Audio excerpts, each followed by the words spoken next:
कहते हैं स्टेज फनकार मुआशरे की आईनादारी करते हैं और अपनी सलाहियतों से लोगों के चेहरों पर मुस्कुराहटें बिखेरते हैं।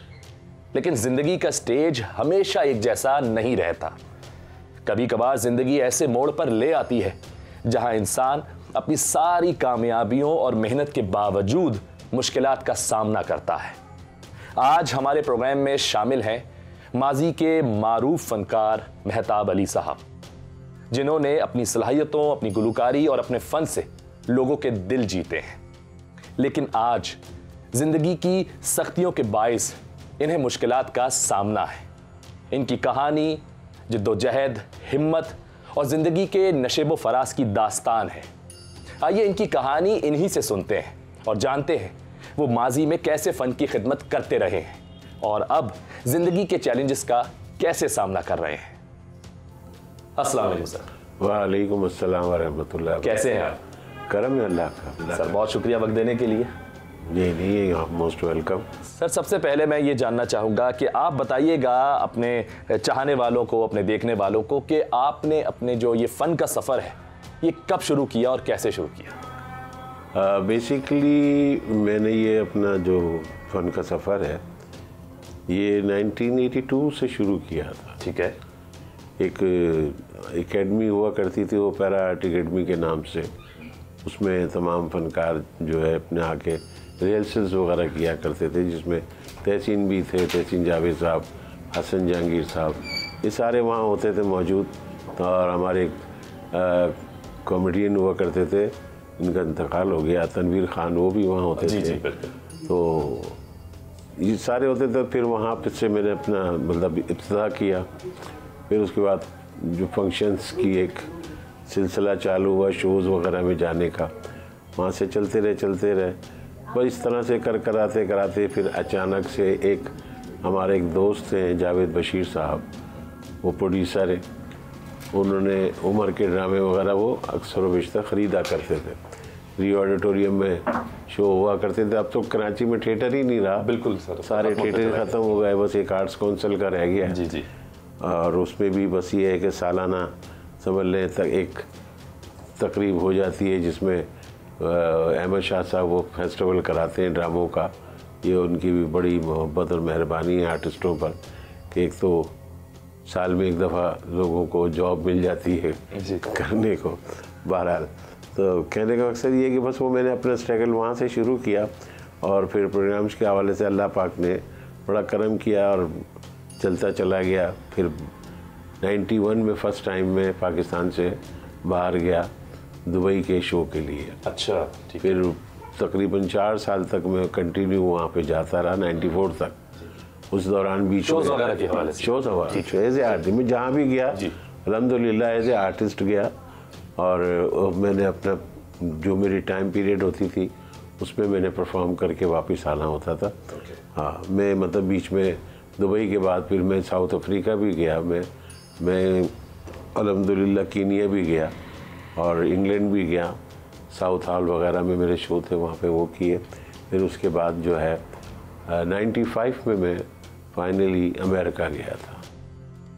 तो बस वहाँ पर उमर शरीफ शो के नाम से एक शो गया था, जिसमें ये सारे तमाम बड़े आर्टिस्ट थे, जिसमें उमर शरीफ, शकीला कुरैशी, तहसीन जावेद, अमजद हुसैन। उस वक्त की वो पूरी क्रीम थी, स्टेज पूरी की सारी। जी उस ज़माने के सारे क्रीम आर्टिस्ट थे, सारे आर्टिस्ट और बड़े अच्छे आर्टिस्ट थे सारे।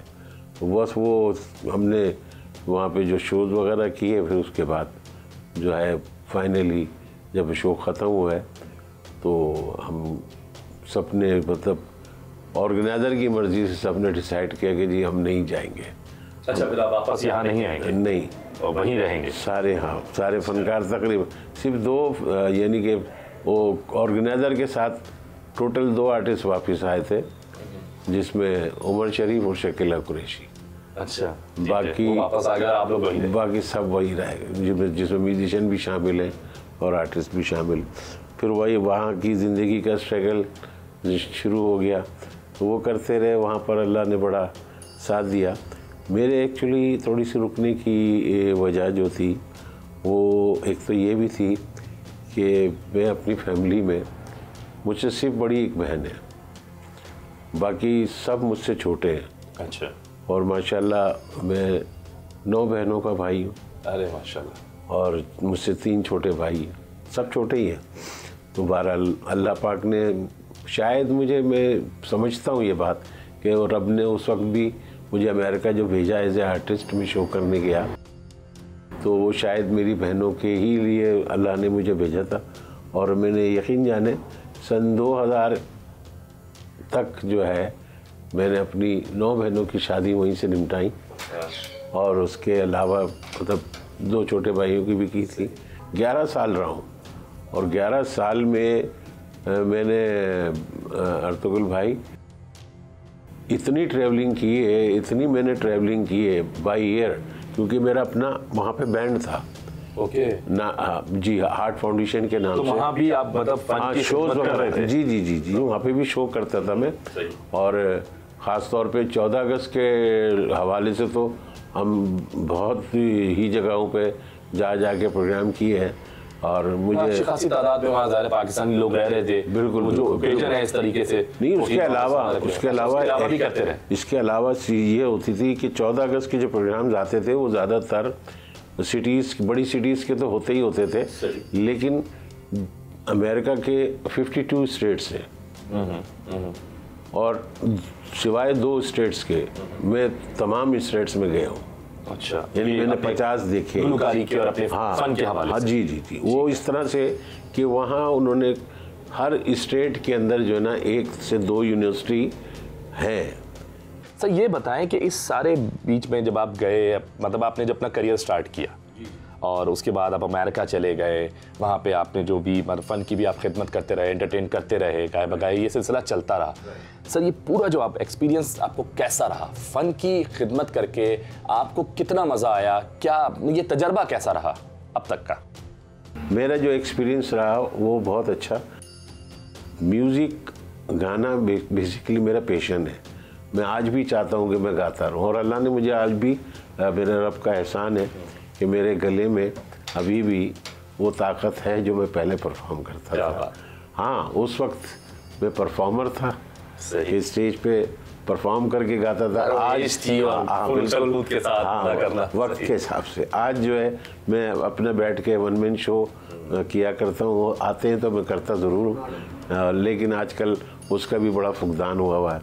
तो बस ये समझ लें कि वहाँ का जो एक्सपीरियंस था उसमें मेरे लिए एक ऑनर की बात सिर्फ ये है कि मैंने एक शो किया था जो कि हमारे पड़ोसी मुल्क के लोग थे,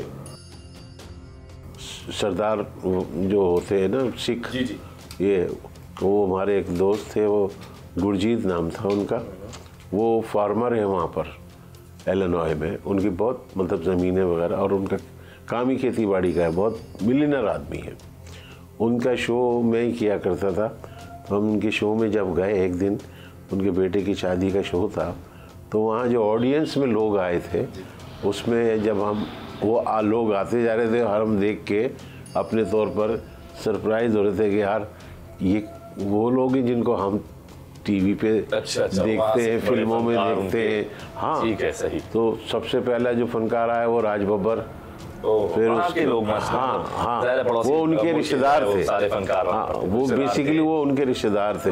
दिलेर मेहंदी को मैंने वहाँ देखा और मलकू को मैंने वहाँ देखा। फिर जो सबसे बढ़कर जिनका मैं खुद बहुत बड़ा फ़ैन था, खान साहब, मेहदी हसन साहब के बाद अगर मैं किसी का फ़ैन हूँ तो वो जगजीत सिंह। क्या बात है। तो वो जब आए तो मेरे लिए तो बड़ी वो, खैर हमने परफॉर्म किया, उन लोगों को वहाँ पर इंटरटेन किया। फिर बाद में खुद जगजीत साहब ने मुझसे फरमाइश की कि कुछ मेरे गाए हुए अगर तुम्हें याद है तो सुनाओ। तो मैंने उनकी फरमाइश पूरी की। कुछ बोल अगर हमें भी सुना दिए जाए तो? उसमें ये था, चिट्ठी न कोई संदेश, वाह, ओ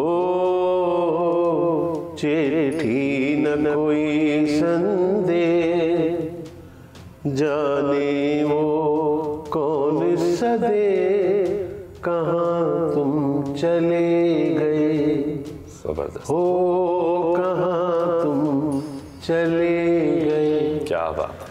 चिट्ठी न कोई संदेश, जाने वो कौन सा दे कहाँ तुम चले गए हो, कहाँ तुम चले गए, इस दिल पे लगा करके, जाने वो कौन सा दे कहाँ तुम चले गए।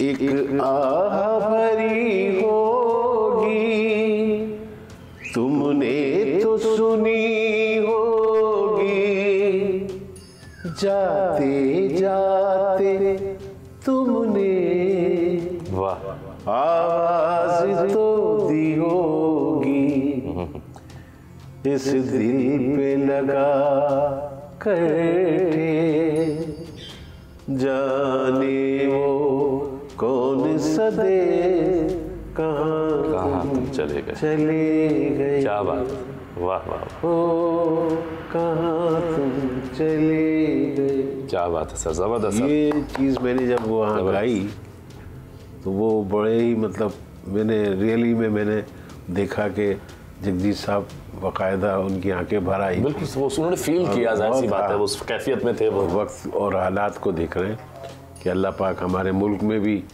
हमारे लोगों को कोई अवेयरनेस दे कि भाई ये एक आर्ट है, ये एक वर्क है, इसके लिए कोई भी काम करता है वो मेहनत करता है, आर्टिस्ट ऐसे ही नहीं बन जाता।